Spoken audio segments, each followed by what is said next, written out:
वैसे ही जंगल में हजारों साल पहले एक युवा, 6-7 साल का युवा, हर रोज सुबह उठ के 4 बजे उठ के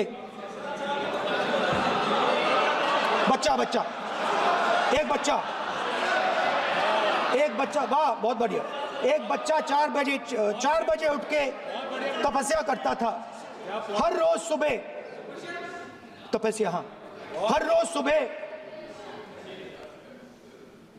वो धनुष उठाकर तीर कमान चलाता था और घंटे घंटे उसने तपस्या की, सालों के लिए उसने तपस्या की।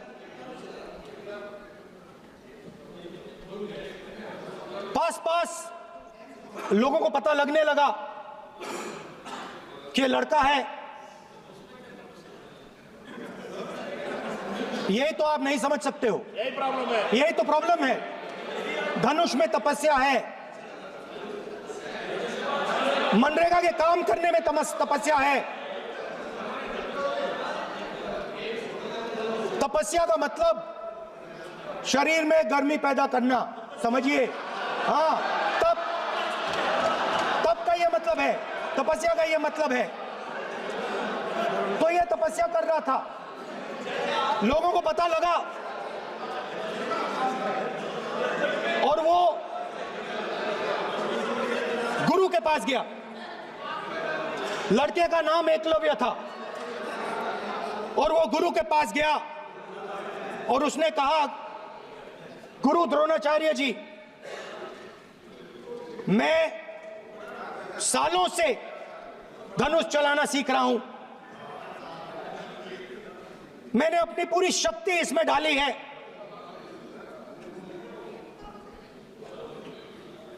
आप मेरी मदद कीजिए, आप मेरे गुरु बनिए। द्रोणाचार्य जी ने एकलव्य को कहा कि आप ऊंची जात के नहीं हो, आप ऊंची जात के नहीं हो, आप द्विजा नहीं हो, मैं आपका गुरु नहीं बनूंगा, यहां से तुम चले जाओ। और एकलव्य चला गया। फिर से एकलव्य ने तपस्या शुरू की, फिर से तपस्या शुरू की। कुछ साल बाद द्रोणाचार्य जी और पांडव उसी जंगल से निकले। एक कुत्ता भौंक रहा था, कहानी आपने सुनी है, सुना देता हूं। कुत्ता भौंक रहा था, अचानक कुत्ते की आवाज शांत हो गई। द्रोणाचार्य जी और पांडव पास गए और उन्होंने देखा कि तीरों के जाल में कुत्ता फंसा हुआ था, मुंह में तीर था एक, हाँ, मगर कुत्ता तीरों के जाल में फंसा था, एक तीर मुंह में थी, शांत था कुत्ता, मगर कुत्ते को चोट नहीं लगी। एकलव्य ने अहिंसा के साथ कुत्ते को शांत किया था। द्रोणाचार्य जी आते हैं और एकदम पूछते हैं, तुम्हें यह किसने सिखाया? एकलव्य जवाब देता है, द्रोणाचार्य जी, यह मैं सीखा हूं, मैंने तपस्या की है, घंटों मैंने प्रैक्टिस की है।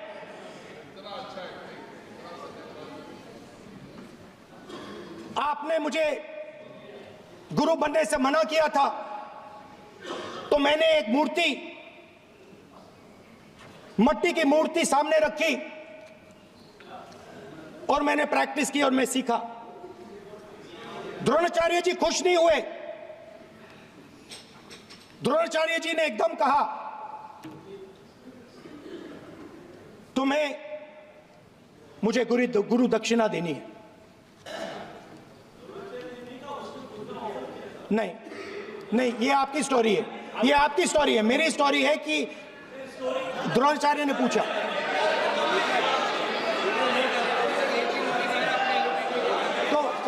तो जी ने Sir, the PM will not speak. You have to understand. If you are not giving order, Prime Minister has to speak. That you have to understand. If you are not giving protection, if you are not giving protection to LOP, then Prime Minister has to speak here. I will tell you. We will be very clear. ठीक है sir. माननीय सदस्य, आपको मैंने कई बार कहा, आप धमकी शब्दों में मत बोला करिए। एक मिनट जाती द्रोणाचार्य जी ने कार्य मंत्री बोले कितने डिस्टर्बेंस कर रहे थे। द्रोणाचार्य जी ने कहा कि मुझे आप गुरु दक्षिणा दीजिए। मेरी स्पीच ले ली आपने। तो द्रोणाचार्य जी ने उनसे कहा कि गुरु दक्षिणा के लिए मुझे तुम्हारा हुनर, तुम्हारा भविष्य, तुम्हारा अंगूठा चाहिए। और एकलव्य ने अंगूठा काट के द्रोणाचार्य को दे दिया।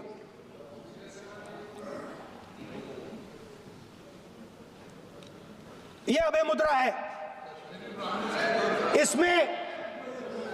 इसमें कॉन्फिडेंस, स्ट्रेंथ, निडरता कहां से आती है? हुनर से आती है, इस अंगूठे से आती है। ये लोग इसके खिलाफ हैं। जैसे द्रोणाचार्य जी ने एकलव्य का अंगूठा काटा, वैसे ही आप पूरे देश का अंगूठा काटने में लगे हुए हो। आप जैसे ही एकलव्य का, जैसे द्रोणाचार्य जी ने एकलव्य का अंगूठा काटा, वैसे ही आप हिंदुस्तान के युवाओं का, जैसे ही एकलव्य ने, ठीक है सर, जैसे एकलव्य का अंगूठा काटा गया, वैसे ही आप हिंदुस्तान के युवाओं का, सबका अंगूठा काटते हो। जब आप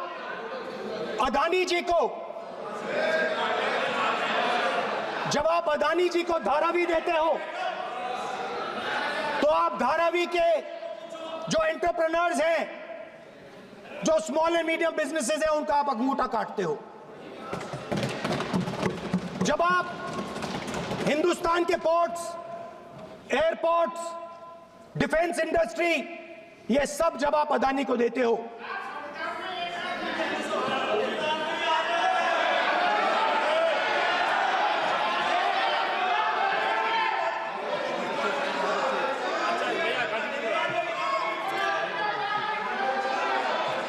हिंदुस्तान के सारे जो फेयर प्ले बिजनेसेस हैं, जो ईमानदारी से काम करते हैं, आप उन सब का अंगूठा काटते हो जब आप अदानी की मदद करते हो। कॉन्स्टिट्यूशन में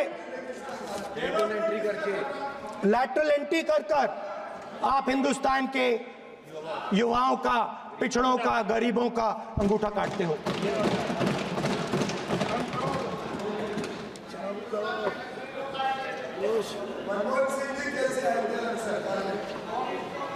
सर, स्पीकर सर, जैसे एकलव्य ने प्रैक्टिस की थी, वैसे ही हिंदुस्तान के युवा सुबह उठकर 4 बजे उठकर अलग अलग एग्जाम्स की तैयारी करते हैं।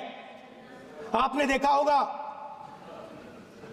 पहले हजारों युवा सुबह उठकर रनिंग करते थे, वेट ट्रेनिंग करते थे आर्मी में जाने के लिए।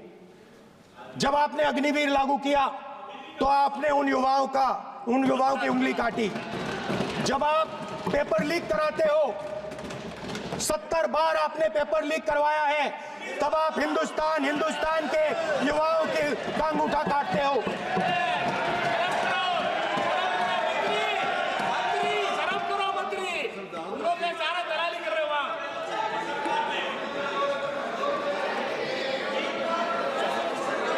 आज बाहर, दिल्ली के बाहर आपने किसानों पर टीयर गैस चलाया है, आपने किसानों पर लाठीचार्ज किया है।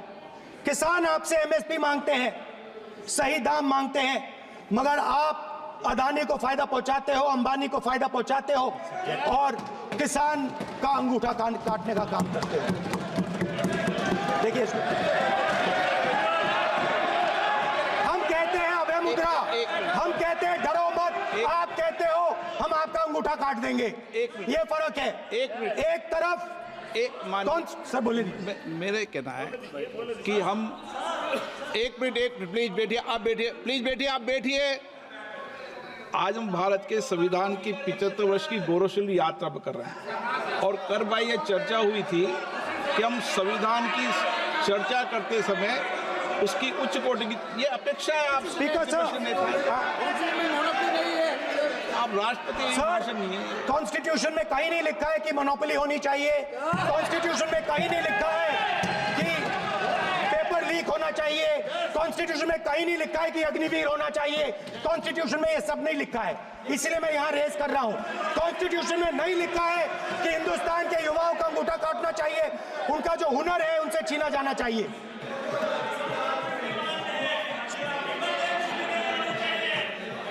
बैठे बैठे कर रहे हैं सर, 5 बजे अपनी बैठे बैठे करेंगे। अब कुछ नहीं बोलना है उस टाइम पे। 5 बजे देखिएगा, 5 बजे देखिएगा क्या कर स्पीकर सर, मिलेगा। मैं कुछ दिन पहले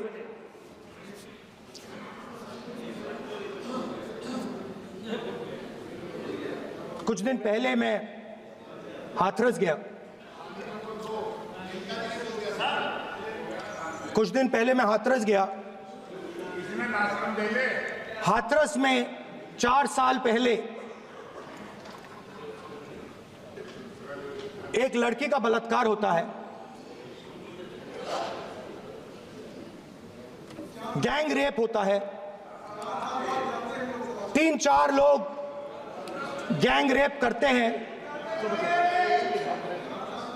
मैं 2-3 दिन पहले उस लड़की के परिवार के घर में गया।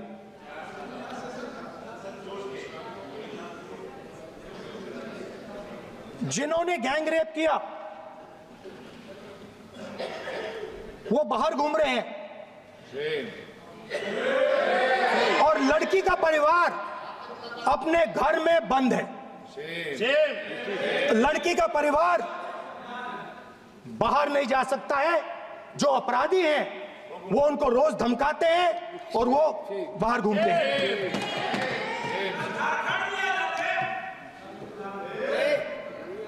परिवार ने मुझे बताया कि बेटी का जो अंतिम संस्कार था वो भी नहीं करने दिया और चीफ मिनिस्टर ने इसके बारे में खुलकर मीडिया में झूठ बोला है। ये कॉन्स्टिट्यूशन में कहां लिखा है? ये कॉन्स्टिट्यूशन में कहां लिखा है कि जो बलात्कार करते हैं वो बाहर रहे और जिसका रेप हुआ है, जिसके परिवार, उस परिवार को बंद कर दिया जाए? कहां लिखा है कॉन्स्टिट्यूशन में? ये आपकी किताब में लिखा हुआ है, मनुस्मृति में लिखा है, मगर कॉन्स्टिट्यूशन में नहीं लिखा। और अगर आप कहते हो कि यूपी में आपका राज है और वहां पे कॉन्स्टिट्यूशन नहीं लागू होता है, वहां पे मनुस्मृति लागू हो रही है।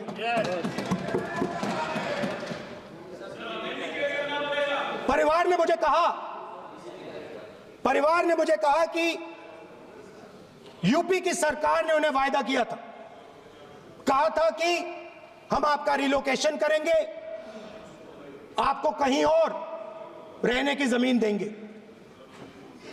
आज तक 4 साल हो गए हैं, आज तक उनका रिलोकेशन नहीं किया गया है। और हर रोज उन्होंने मुझे फोटो दिखाई, वो बाहर निकलते हैं और जिन्होंने बलात्कार किया वो धमकाते हैं उनको। तो मैं इस हाउस में कहना चाहता हूं कि अंबेडकर जी के संविधान वाले लोग, इंडिया गठबंधन वाले लोग, हम सब मिलकर उस परिवार का रिलोकेशन हम करेंगे अगर आप नहीं करोगे तो। और हिंदुस्तान के हर गरीब व्यक्ति को हम ये कहना चाहते हैं,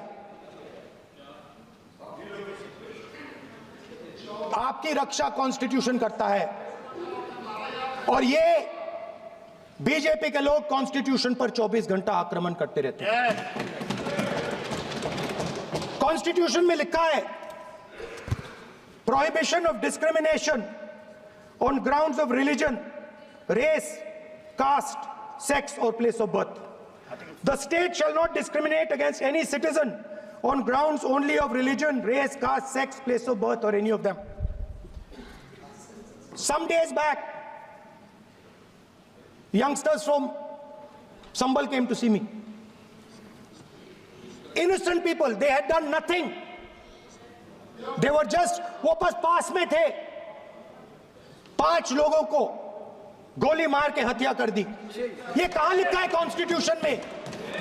ये कहां लिखा है कॉन्स्टिट्यूशन में? तो लिखा है prohibition of discrimination of grounds of religion.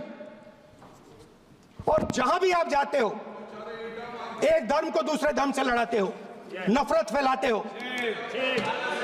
कहां लिखा है कॉन्स्टिट्यूशन में? कहां लिखा है कॉन्स्टिट्यूशन में कि एक धर्म को दूसरे धर्म से लड़ाना है? कहां लिखा है कॉन्स्टिट्यूशन में कि दलित परिवार को बंद करके अंदर रखना है और उनके अपराधियों को बाहर घूमने देना है? कौन से कॉन्स्टिट्यूशन में लिखा है? मुझे दिखाइए।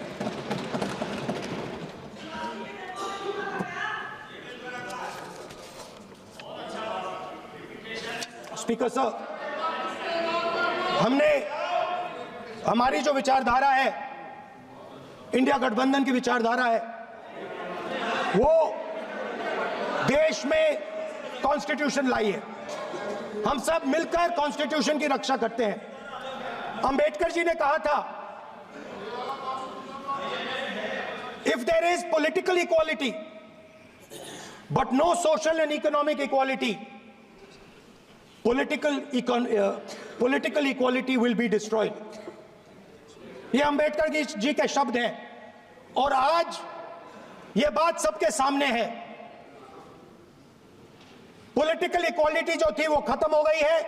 हिंदुस्तान के सारे इंस्टीट्यूशंस कैप्चर कर लिए गए हैं। सोशल इक्वालिटी नहीं रही, फाइनेंशियल इकोनॉमिक इक्वालिटी नहीं रही। इसीलिए हमारा अगला कदम जाति जनगणना होगा।